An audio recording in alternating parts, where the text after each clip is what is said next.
Let's turn to business now. Charles Pellegrin here, focusing today on the aerospace giant Boeing potentially facing not only all the other problems it's had, but a damaging strike as well in the Seattle area. That's right, Stuart. 33,000 aircraft assembly workers in the Pacific Northwest will be voting later this Thursday on whether or not to accept a tentative agreement on a new union contract, and in the case that the agreement isn't accepted, on whether or not to go on strike as early as Friday. A moment of high tension at the embattled plane manufacturer, which has suffered numerous setbacks over the past few years, to the extent that the company's new CEO, Kelly Ortberg, you see here, charged with really turning the business around last month, made a last-minute plea to workers on Wednesday, asking them to take that deal, saying, "For Boeing, it is no secret that our business is in a difficult period, in part due to our own mistakes in the past. Working together, I know that we can get back on track, but a strike would put our shared recovery in jeopardy, further eroding trust with our customers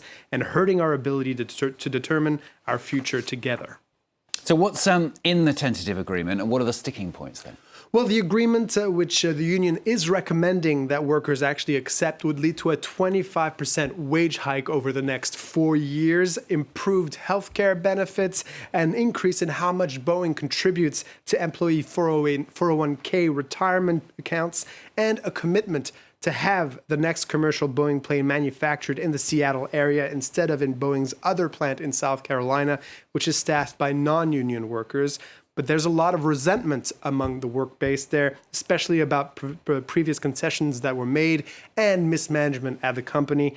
The union initially demanded a 40% wage hike over the next 3 years and a return to traditional pensions, not investment savings plans like the 401k, which were axed a decade ago. So there is a precedent for Boeing workers here. The last agreement was reached in 2008 after an 8-week walk-off. And the strike could, of course, be potentially very damaging for the company. It would stop the production of the 737 MAX, which is the company's best-selling airliner, the 777 jet, and the 767 cargo plane. And considering that about 60% of the sales price of a plane is paid on delivery, that could cost as much as $3.5 billion in cash flow if a strike were to go on until mid-November.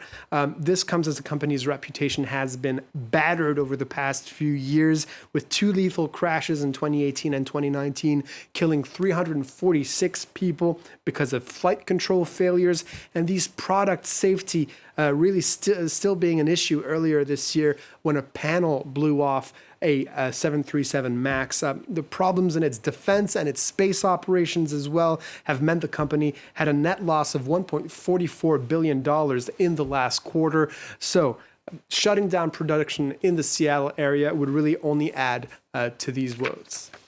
Now, I'm next from Charles. Pope Francis in Singapore for the last stop on his 12-day 4-nation tour of the Asia-Pacific region.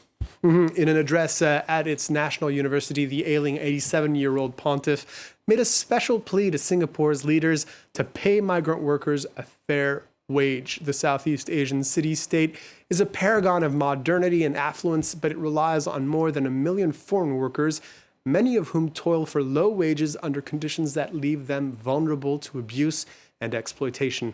Brian Quinn has a story. Marveling at gleaming skyscrapers which seem to rise from the sea, Pope Francis capped his marathon Asia-Pacific tour Thursday with a stop in Singapore. And while he praised the city-state's religious diversity, healthcare, and public housing, he also made a special plea for its migrant workers. I hope that special attention will be paid to protecting the dignity of migrant workers.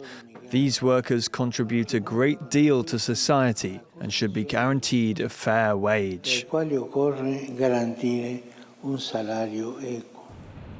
Singapore is an ultra-modern global financial and shipping hub, an economic powerhouse whose 6 million residents enjoy some of the world's highest living standards. Its wealth and convenience, though, are buttressed by 1.1 million foreign workers. Some 300,000 come from poor countries like Pakistan, Bangladesh, and the Philippines, working low-paid jobs concentrated in the construction and domestic services sectors. The city-state has no minimum wage. While its median pre-tax income is just under $4,000 per month, domestic servants regularly earn less than $500. Human Rights Watch says migrant workers there face exploitation, including heavy debts to recruiters, poor living conditions, unpaid wages, confiscated passports, and physical and sexual abuse. The UN estimates there are 170 million migrant workers worldwide, accounting for roughly 5% of the global workforce. Finally, Charles, what's happening in the stock markets?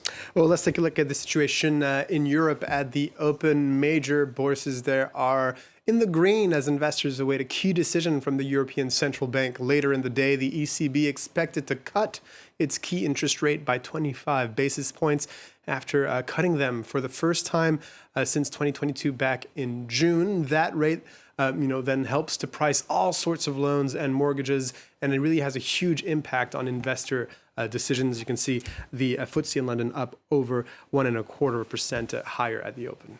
Thank you very much, Charles Pellegrin, with the business news here on France 24.